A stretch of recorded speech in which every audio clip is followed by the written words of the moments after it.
Aku langsung tak percaya dengan orang gemuk ni, titik. Kalau kau berjalan terkiar-kiar dengan perut mengelebih atas tali pinggang, kau macam iklan tengah bergerak untuk tunjukkan pecundang. Kau tak boleh kawal garfu kau, jadi kenapa aku boleh percaya kau? Orang gemuk adalah beban lembik daripada segi mental, tak berguna langsung daripada segi fizikal. Kau bukan cuba bawa berat badan, kau bawa papan tanda neon yang menjerit, "Aku pemalas yang dah menyerah." Aku lebih rela mati daripada jadi tapak sampah manusia. Mari aku ceritakan pasal satu kejadian yang aku pernah lalui daripada sejarah kehidupan aku masa muda dulu. Aku dapat email pelik. Email yang pelik suruh aku hantar bungkusan misteri. Tak ada butiran, cuma lokasi yang aku boleh serahkan dan janji aku dapat duit. Aku bukan bodoh, tapi masa tu aku muda, lapar dan nak buat sesuatu. Jadi aku pergi ke tempat yang diberikan lokasi misteri dengan seorang mamat yang aku tak kenal. Seorang gemuk.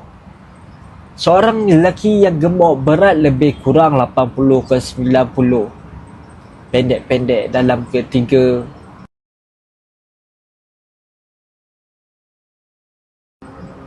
Orang yang gemuk boleh jadikan pasangan aku. Memang aku tak percaya dengan dia. Sebab apa? Aku sampai je ke lokasi, aku nampak ada dua orang yang aku tak kenal. Aku tengok dia, kita orang okey. Untuk pengetahuan, aku perlu hantar barang misteri tu ke rumah. Bila aku sampai dia ke rumah, aku perlu letakkan barang tu. Dan semasa aku dalam perjalanan nak sampai, aku nampak ada dua orang pelik. Dari segi badan dia, daripada segi body language dia, daripada segi pakaian dia, semua tak kena. Semua cakap masalah. Aku bukan hero, tapi aku tak bodoh.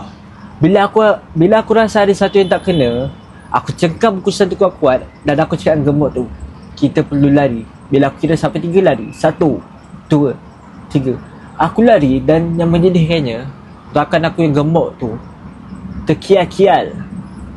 Kaki dia bergerak tapi macam dalam gerakan perlahan, semput dalam enjin yang rosak. Dua orang lelaki tadi dapat tangkap lelaki yang gemuk tu. Aku dah separuh jalan. Bila aku fikir balik, nak pusing balik, nak samakan lelaki gemuk tu, dia tak boleh lawan bro. Dia tak boleh nak lari bro. Jadi dah tak ada guna untuk aku samakan orang yang macam tu. Dan apa yang aku boleh buat? Aku tak lihat toleh balik. Kenapa? Sebab apa aku nak peduli dengan orang yang macam dia? Beban. Aku campak bungkusan tu dalam parit dan aku terus lari samakan diri aku. Itulah yang akan jadi bila kau pecundang. Tak fit dan tak boleh nak kawan nafsu makan kau. Kau memang ketinggalan dan kau memang patut ketinggalan.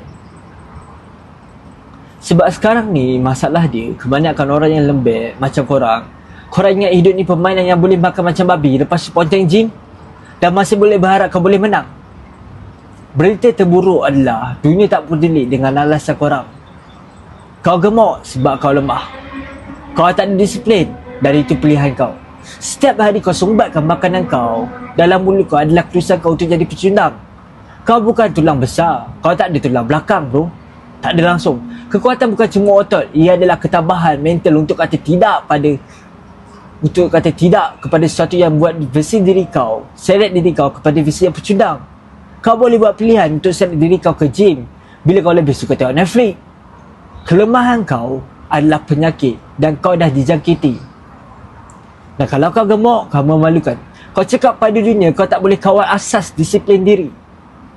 Kau bukan cuma gagal pada diri sendiri, kau gagal pada semua yang bergantung pada kau. Bila masalah datang, kau orang yang akan pelambat semua orang. Dan orang macam kau memang layak kena hentau. Kau bukan lelaki, kau beban. Dan jangan bagi aku alasan genetik. Genetik tu tak suruh kau sumbat burger dalam makanan mulut kau. Tak ada. Kau yang buat. Kau yang buat pilihan untuk sumbat makanan dalam perut kau bro. Tak ada orang lain. Hidup adalah perang bro. Yang kuat bertahan, yang pecundang jadi hancur. Kau nak jadi juara, latih diri kau macam juara. Pergi gym, angkat berat, makan bersih. Dan jadikan diri kau sebagai satu orang yang ada kekuatan mental dan fizikal. Dan kau perlu berjalan seiring. Kawal badan kau dan kawal minda kau. Tak ada orang hormat pada orang yang pecundang. Tak ada orang yang percaya dengan pada orang yang pecundang. Kau perlu jadi lelaki yang sebenar-benar lelaki. Kenapa kau perlu kisah pasal makanan Berhenti makan. berhenti makan dan mulakan bina sesuatu. Dengan setiap bidangan, setiap langkah yang kau ambil, dunia tak hutang apa-apa pada kau. Kau kena dapatkannya dengan peluh dan besi. Kenyataannya dalam kehidupan ni, orang pecundang adalah kacau bilau. Orang pecundang adalah kacau bilau. Kau tak boleh percaya dorang dengan apa-apa. Tak boleh. Tak dengan belakang kau, tak dengan rahsia kau, tak dengan hidup kau. Bayangkan, rumah kau terbakar, awet kau menjerit dan kau sibuk tercunggap-cunggap, tak boleh keluar pintu. Sebab apa? Sebab perut kau terlalu gemuk. Kau berat, lembek secara literal. Dan bila awet kau tinggalkan kau, sebab dia akan tinggalkan kau, dan kau masih berdiri atas sofa, tak boleh nak bergerak, kau akan menangis macam budak salahkan semua orang, dan kau akan mati keseorangan di situ. Dan biar aku bagi satu situasi lagi. Bila awet tinggalkan kau sebab dia tengok diri kau pecundang, dia tak akan menangis bro.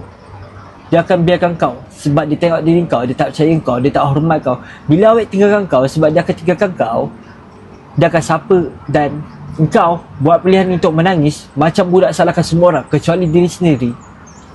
Bila awet aku tinggalkan aku tak tumpah ke setiap air mata pun. Kalau kau, awet kau tinggalkan kau menangis macam budak pecundang. Kalau awet aku tinggalkan aku takkan tumpah ke setiap air mata pun.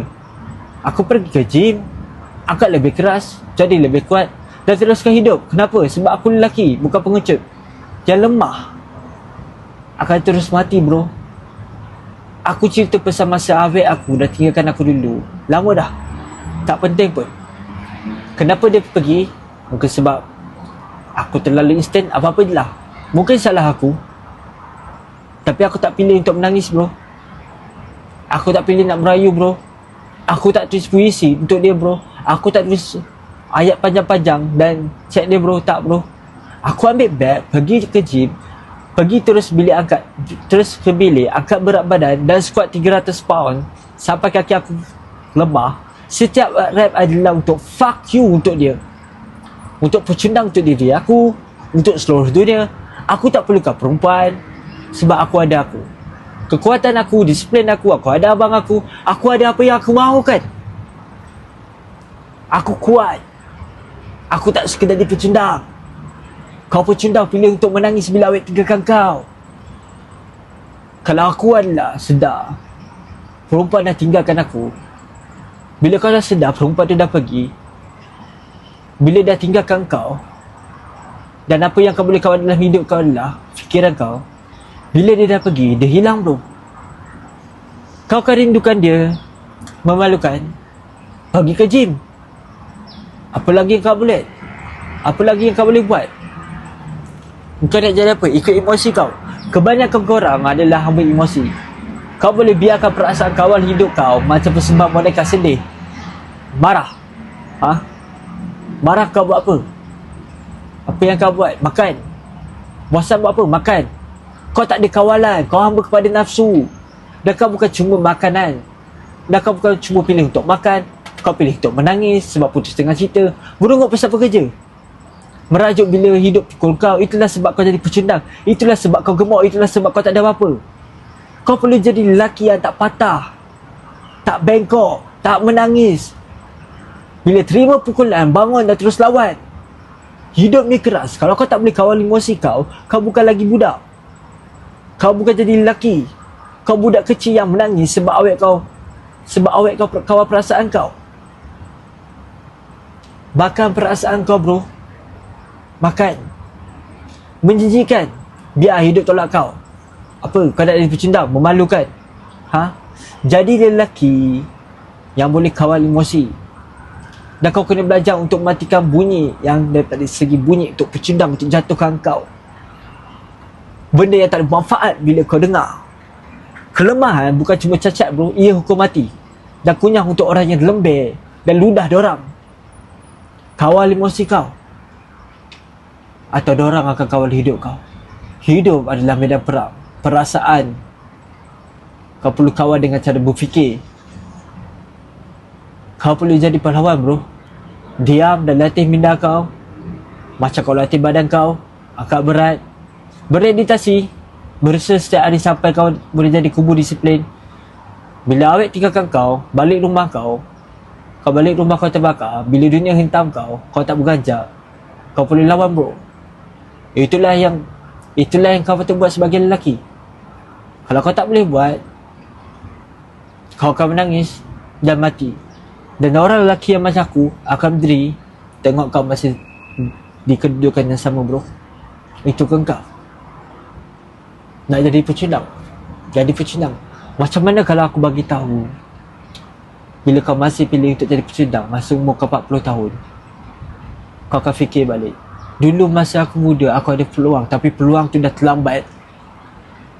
Sebab kau biarkan peluang tu dan kau lebih rela menjadi pecundang.